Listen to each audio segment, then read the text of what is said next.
राजस्थान में निजी बस संचालकों की हड़ताल अब खत्म हो गई है। सरकार से तमाम वार्ता और परिवहन विभाग के अधिकारियों से वार्ता के बाद ये फैसला लिया गया है। दरअसल निजी बस संचालकों की हड़ताल तमाम जो बातें सामने आई थी, उसके सरकार की कार्रवाई थी, उससे कहीं न कहीं उनमें आक्रोश था। इसके बाद उन्होंने हड़ताल पर जाने का फैसला लिया था। तमाम जो हादसे पिछले बीते दिनों हुए हैं, चाहे जैसलमेर हादसा हुआ, चाहे फलोदी हादसा हुआ, चाहे तमाम ऐसे हादसे जो प्रदेश में देखे गए, उसके बाद सरकार ने कड़ा रवैया अपनाते हुए बस संचालक है, जो बस हैं, जिनकी मेंटेनेंस में कमी है या फिर जो कहीं न कहीं रोड पे चल रही है, उसके बाद भी वहाँ पर उनमें मेंटेनेंस या फिर अन्य कई खामियाँ हैं, उनको लेकर सरकार ने बड़ा फैसला लिया था। इसके बाद में निजी बस संचालक है, जो स्लीपर बसें हैं, उनको कहीं न कहीं रोक दिया गया था। हड़ताल पर वो लोग चले गए थे। लगभग 4 दिन का गतिरोध बना रहा सरकार और उनके बीच। लेकिन प्रतिनिधिमंडल की पहले सीएम भजन लाल से बात हुई, उसके बाद में राजस्थान के डिप्टी सीएम प्रेमचंद बेरवा से बात हुई। उसके बाद में भी लग रहा था कि कहीं न कहीं हड़ताल खत्म हो सकती है, लेकिन जो वार्ता थी वो सफल नहीं हो पाई। लेकिन कल देर रात तक, मंगलवार देर रात को प्रतिनिधिमंडल है, उनकी मुलाकात परिवहन विभाग के अधिकारियों से हुई। अधिकारियों से मुलाकात के बाद में जो फैसला लिया गया, और जो प्रतिनिधिमंडल है, उनका भी कहना ये था कि प्रदेश में हो रहे हादसे से वो भी कहीं चिंतित है और उनकी भी एक जिम्मेदारी बन जाती है कि प्रदेश में हो रहे हादसे कैसे न कैसे रुक जाए, क्योंकि जो लोगों की जान की कीमत कहीं न कहीं ज़्यादा है। और इसके तहत उन्होंने ये फैसला उठाया है। सुरक्षा मापदंडों का वो उन्होंने कहा है कि वो इसका पालन करेंगे और सरकार की जो इसके प्रति चिंता है, उसका भी ध्यान रखने की बात उन्होंने कही है। आपको बता दें, प्रतिनिधिमंडल की मुलाकात परिवहन विभाग के अधिकारियों से हुई। लंबी वार्ता के बाद में जो गतिरोध है वो खत्म हुआ और इन्होंने भी कुछ मांगे हैं वो मानी है और सरकार ने भी इनकी कुछ मांगे हैं वो मानी है। सबसे बड़ा गतिरोध तो तब हुआ था जब आरटीओ विभाग की ओर से लगातार चालान काटे जा रहे थे और चालान भी कोई थोड़े छोटे-मोटे नहीं थे, वो बड़े बड़े लेवल पे 2-2 लाख के चालान की ऐसी बात भी सामने आ रही थी। जिसके चलते इन्होंने विरोध जताया और इन्होंने गुहार लगाई थी सरकार से कि सरकार हमें मॉडिफिकेशन देने और मेंटेनेंस के लिए कुछ तो समय दे। अचानक से लगातार कार्रवाई हो रही है, जिससे कहीं न कहीं हमें भी नुकसान पहुँच रहा है। वहीं इस पूरी हड़ताल से जो सबसे ज़्यादा असर देखने को मिला था, ये यात्रियों पर देखने को मिला था, क्योंकि यात्री काफ़ी परेशान हो रहे थे। टूरिज़्म को भी काफ़ी असर इस हड़ताल का देखने को मिला था।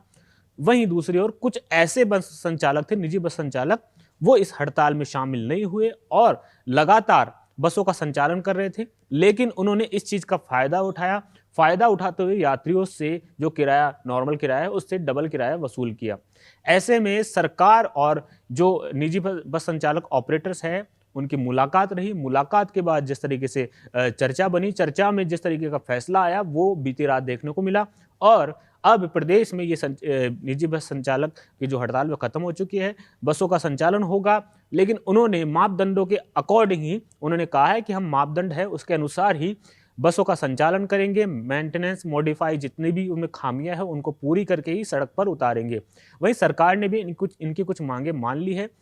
अब वो मांगे क्या है, वो आने वाले समय में अपडेट होती जाएगी, लेकिन जिस तरीके की हड़ताल चली थी प्रदेश में, उससे काफ़ी नुकसान देखने को मिल रहा था। यात्रियों से लेकर, आर्थिक से लेकर तमाम ऐसी बातें जो सामने आई थी, उनको भी कहीं न कहीं देखा जा रहा था। अब जब हड़ताल खत्म हुई है, तो ये कहीं न कहीं प्रदेश के लिए राहत की बात है, यात्रियों के लिए, संचालकों के लिए और सरकार के लिए भी। क्योंकि यहाँ देखा जा रहा था कि सरकार दावे कर रही थी कि जो सरकारी बसें हैं, उनकी जो संख्या बढ़ा दी गई है, लेकिन ग्राउंड लेवल पर जो हकीकत थी वो कुछ और थी और उसमें देखा गया था यात्रियों को काफ़ी परेशानी का सामना करना पड़ रहा था, क्योंकि प्रदेश में लगातार एग्जाम भी चल रहे हैं, जिसके चलते स्टूडेंट्स को भी बसों में काफ़ी भीड़ देखी गई। जो सरकारी बसों का संचालन था, उसमें काफ़ी भीड़ देखी गई थी। ऐसे में तमाम चीज़ों को देखते हुए सरकार और प्रतिनिधिमंडल, जो संचालकों का प्रतिनिधिमंडल है, उनकी मुलाकात हुई, वार्ता हुई, उसके बाद में हड़ताल समाप्त कर दी गई।